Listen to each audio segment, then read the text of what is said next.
आणि आता बातमी आहे सोन्यासंदर्भात। 5 वर्षांपूर्वी 30 ते 35 हजारांवर असणारा सोन्याचा भाव, प्रतितोळा सोन्याचा भाव आता 90 हजारांवर पोहोचलाय। कितीही महाग असलं तरी गुढीपाडव्याला सोनं घेण्याची इच्छा नाही असा माणूस आपल्याकडे विरळाच। गेल्या शेकडो वर्षांची ही परंपरा यंदाही लोक जपतील यात शंका नाही, पण त्यासाठी करावी लागणारी पदरमोड आतापर्यंतची सर्वाधिक असणार आहे। त्यात पाडवा महिना अखेरीला आलाय, त्यामुळे तुम्हाला खर्चाचं नियोजन करता यावं यासाठी हा खास रिपोर्ट पहा। होळी झाली की सगळ्यांना वेध लागतात ते गुढीपाडव्याचे। वर्षाच्या पहिल्या दिवशी देवदर्शन आणि 3.5 मुहूर्तांपैकी एक मुहूर्त असल्यानं दरवर्षी गुढीपाडव्याला गुंजभर का होईना सोनं घेण्याची आपल्याकडे पद्धत आहे। त्यामुळे यंदाही तुम्ही जर पाडव्याला सोनं घेण्याच्या तयारीत असाल तर किमान 10,000 रुपयांची सोय करून ठेवावी लागणार आहे। गुढीपाडव्याला जेमतेम 15 दिवस उरलेले असताना सोन्याचा भाव 91 हजारांच्या घरात पोहोचलाय। त्यामुळे तुम्ही 24 कॅरेटचं 1 ग्रॅम सोनं घेण्याच्या तयारीत असाल तरी आजच्या दरानुसार किमान 10,000ची सोय करून ठेवावी लागणार आहे। वर्ल्ड गोल्ड काउन्सिलची एक रिपोर्ट आलेली आहे, इंटरनल रिपोर्ट। त्याच्यात 1971 पासून तर 2024 पर्यंत त्यांनी एक सर्वे केलेला आहे वर्ल्डचा। त्याच्यात असं आहे, इन्फ्लेशन रेट 2% ते 5% नॉर्मली पूर्ण वर्ल्ड मध्ये असतं आणि सोन्याने 8% ते 10% रिटर्न ॲव्हरेज दिलेला आहे। त्याच्यामुळे याचं अट्रॅक्शन जसं जसं वाढत जातं सोन्याचा दर, तसं तसं अट्रॅक्शन वाढत जातं। अमेरिकेत डोनाल्ड ट्रम्प सत्तेत आल्यापासून सोन्याच्या दरांमध्ये 14% वाढ झाली आहे। गेल्या वर्षी मार्चमध्ये ज्यांनी सोन्यात पैसे गुंतवले त्यांना 35% परतावा मिळालाय। गेल्या 5 वर्षांचा विचार केला तर सोन्यानं दरवर्षी 14% परतावा दिलाय। गेल्या 10 वर्षांचा विचार केला तर सोन्यानं दरवर्षी सरासरी 12.5% परतावा दिलाय। तर गेल्या 15 वर्षांचा विचार केला तर सोन्यानं दरवर्षी सरासरी 11.5% परतावा दिलाय।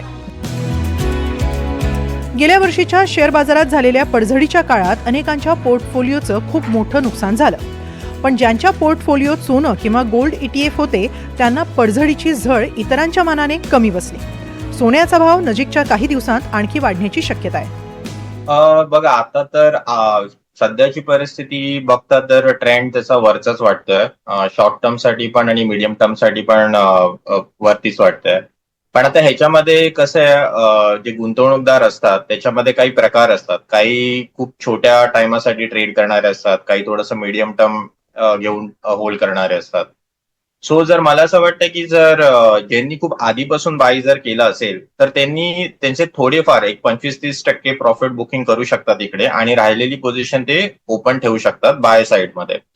ज्या लोकांना एंट्री करायला नाही मिळालंय आणि ज्यांना असं वाटलं की माझं हे चुकलंय मूव, म्हणजे माझं राहून गेलं ह्याच्यात बाय करायचं, तर त्यांनी अग्रेसिव्ह जर ट्रेडर असतील तर त्यांनी इथे बाय केलं तरी चालेल।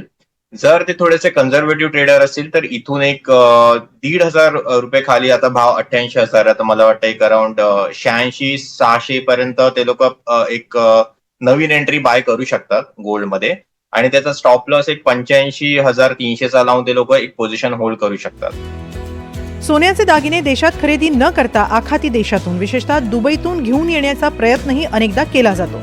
मात्र केंद्र सरकारनं दागिन्यांवरील कर कमी केल्यानं सोन्याचे दागिने दुबईपेक्षा भारतात स्वस्त मिळतात, असं all India gems and jewellery असोसिएशनचे विभागीय अध्यक्ष राजेश रोकडेंनी म्हटलंय। मी जर कंपॅरिझन करील तिथे 5% वॅट आहे, त्याच्या व्यतिरिक्त मेकिंग चार्जेस तिथे कमीत कमी 25%च्या वर आहे। भारतात सगळ्यात जास्त ज्वेलरी बनल्या जातं आणि भारतातली ज्वेलरी पूर्ण वर्ल्ड मध्ये जातं। 70% ज्वेलरी दुबईला सुद्धा भारतातून जातं आणि तिथल्या मेकिंग चार्जेस मध्ये आणि इंडियाच्या मेकिंग चार्जेस मध्ये दुप्पटचा फरक आहे। समजा मी 5% इम्पोर्ट ड्युटी पकडली, 3% जीएसटी पकडलं, म्हणजे झाले 8%, आणि 12 ते 13% मी समजा त्याला मेकिंग चार्जेस पकडलं, तरी सगळं मिळून 20%च्या वर होत नाही। जेव्हा की दुबई सारख्या एक म्हणजे मानल्या गेलेली गोष्ट की बा दुबईला सगळ्यात स्वस्त सोनं आहे, तिथे 25% प्लस 5% वॅट, म्हणजे कमीत कमी 28 ते 30% मेकिंग चार्जेस तिथे जातं। त्याच्यामुळे दुबईपेक्षा स्वस्त भारतात सोनं अवेलेबल आहे। पहिले हे जेव्हा 9% कपात नव्हतं झालं त्यावेळेस पर्यंत मान्यता होती की बा दुबईला स्वस्त आहे, परंतु असं काही राहिलेलं नाहीये। भाव कितीही असला तरी लग्न सराई, दसरा, दिवाळी, गुढीपाडवा या दिवशी दरवर्षी होणाऱ्या सोने खरेदीचा आकडा वाढताच असतो। सोन्यातील गुंतवणुकीचा ड्रॉबॅक एकच आहे, आपल्याकडे सोन्याला घराच्या लक्ष्मीचा दर्जा आहे आणि त्यातील गुंतवणुकीवर मिळणारा परतावा हा केवळ अडीअडचणीच्या वेळी वापरण्यासाठी आहे असं मानलं जातं. त्यामुळे विक्री करून इतर गुंतवणुकींप्रमाणे परताव्याची रक्कम थेट खात्यात जमा होत नाही. सुज्ञ गुंतवणूकदारांनी सोन्यातल्या गुंतवणुकीचा फायदा खात्यात जमा होईल याची काळजी घेणं गरजेचं आहे. Bureau report, NDTV Marathi.